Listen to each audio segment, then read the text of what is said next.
sections today. We'll start with the broadcast, then we'll go to the Sunday newspapers, and then finish with the dailies. We're going to begin today's with Ian Bolton. Ian, Sky Sports News, if you could unmute yourself, and away you go. Thomas, hello there. How are you? I'm fine, thanks. Good. Hopefully you got back from Barnsley safe and sound. It's like you know. Let's begin by checking on the team news for Monday. How do things stand with Thiago Silva, with Kai Havertz, with Timo Werner, and tell us about Andreas Christensen, who came off at half-time in Barnsley with a headache. Was that concussion related at all? No, I don't think it was. No, what does it mean? Don't think. No, it was not concussion related at all. Was like I said, it was a headache, so he was better. We took him off. For the other guys, I mean, it's Friday. We have still 3 training sessions. Should be absolutely okay for Timo Werner to come back. Is maybe too close for Kai still, and for sure for Thiago. For both of them, for Thiago, we are aiming for Southampton. We're trying hard. Let's see if we make it. I cannot promise. And for Kai, yeah, let's see if he's out today. I'm not sure. Will be a very short time for Kai, so maybe he will be missing. He will be missing this match as well. But you didn't want to be too harsh on your players after the victory at Barnsley, but what do you need to see from your players against Newcastle? Do you need to be harsh on them? No, not need to be harsh, not need to be too strict, but need to be clear. There are things that we can do much better than we did in Barnsley yesterday. We hardly managed to get into the opponent's box. It was very hard to escape the first pressing line, to overcome the first pressing line, to put the game into the opponent's half. So we struggled for 45 minutes in the first half. Second half was between 45-75 was our best period in the game, where we had full control, where we could score. But still, we and the last 15 minutes, where we could not escape our own half, and we had trouble to deal with the pressure and the physical style of Barnsley in the last minutes, gave us maybe a bit of an awkward feeling in the end, because we couldn't keep the control like we had it in the first half an hour of the second half. So will we tell them the truth? Yeah, this is what I said in the beginning. We will allow ourselves to be honest. If we don't like the performance, and if we can do things better, we will show, no matter what the result is. And the other way around, if we ever have a top game and we will not win, we will allow ourselves to show the good pictures. So there are things to do better.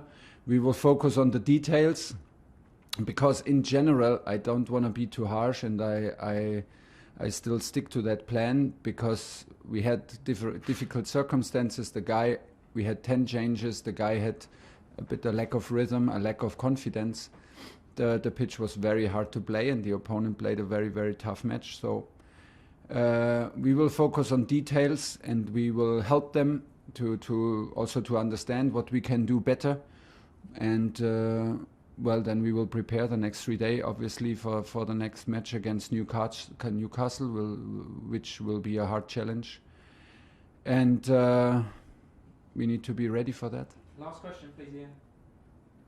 But again, this week, we've seen online abuse directed at players. We spoke only a few days ago about the problems that Reece James has had. We've seen a referee targeted, and now the Newcastle manager, Steve Bruce, says that he has received threats as well. There are calls for social media companies to do more, but tell me, how does what's happening here compare with your experience in France and in Germany?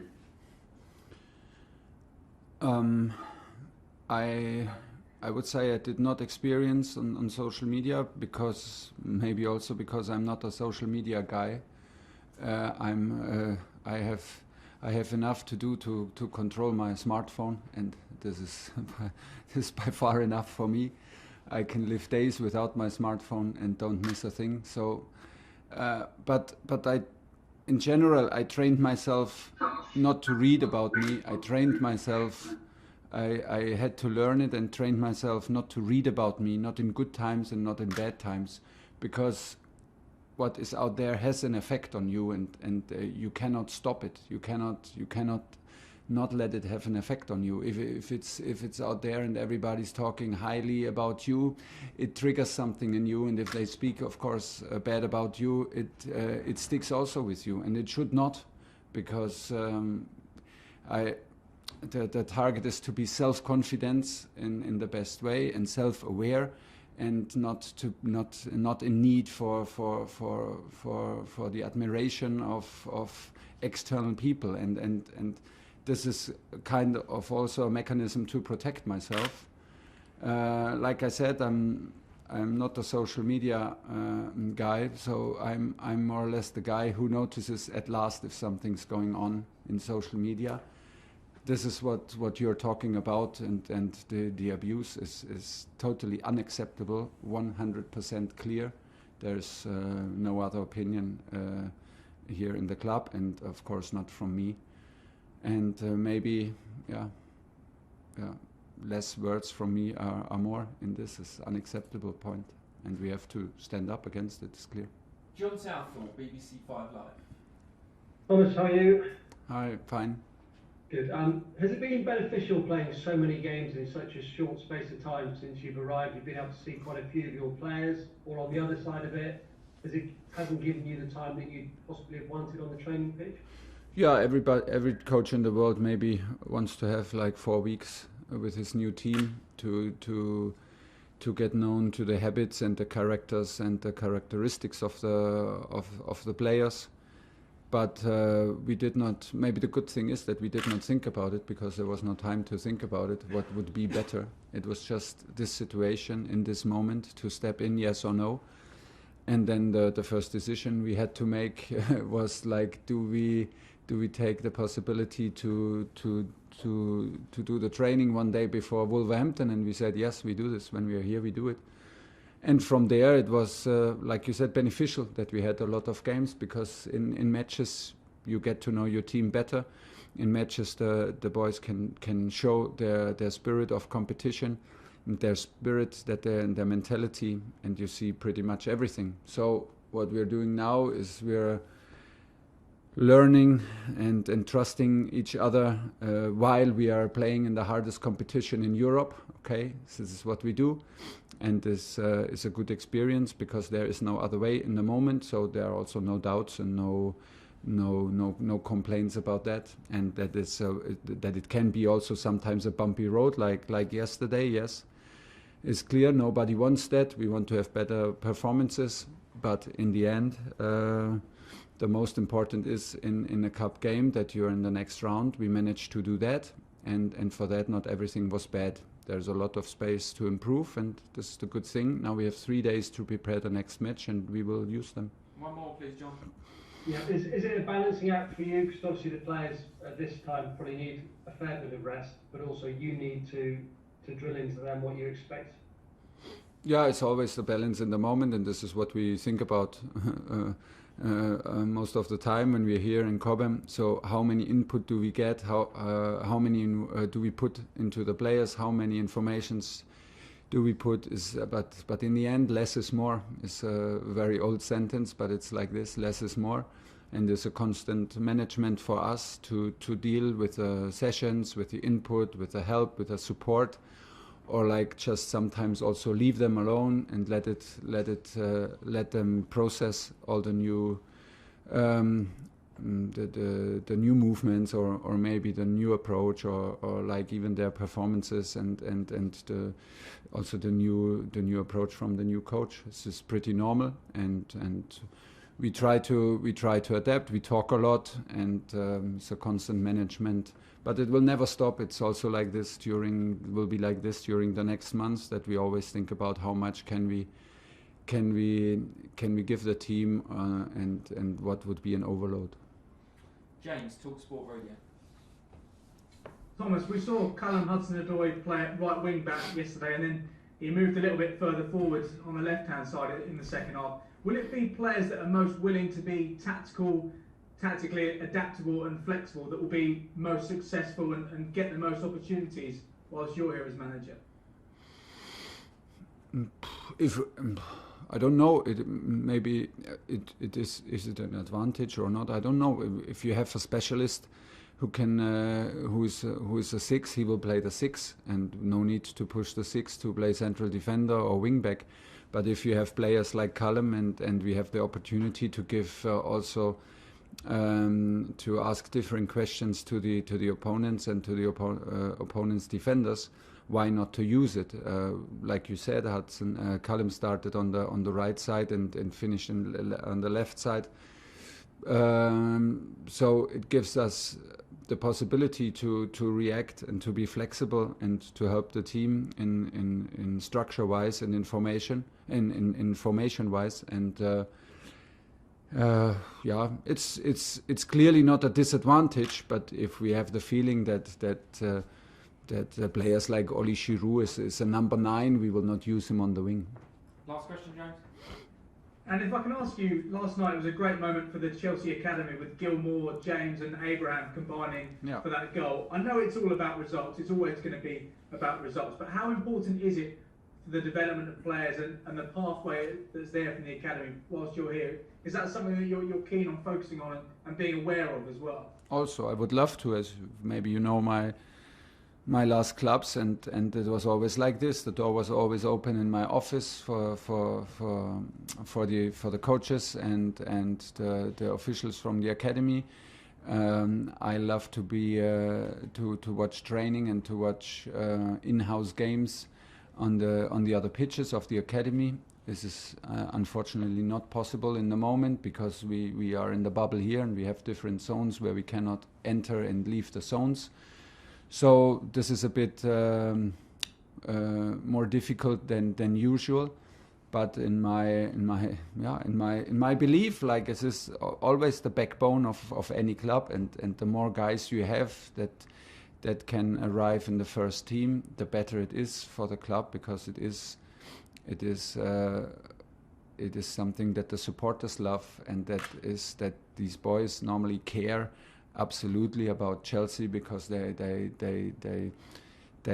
live it from over years and years, and they live the spirit. So it was a good moment. And on the other hand, it is the most difficult.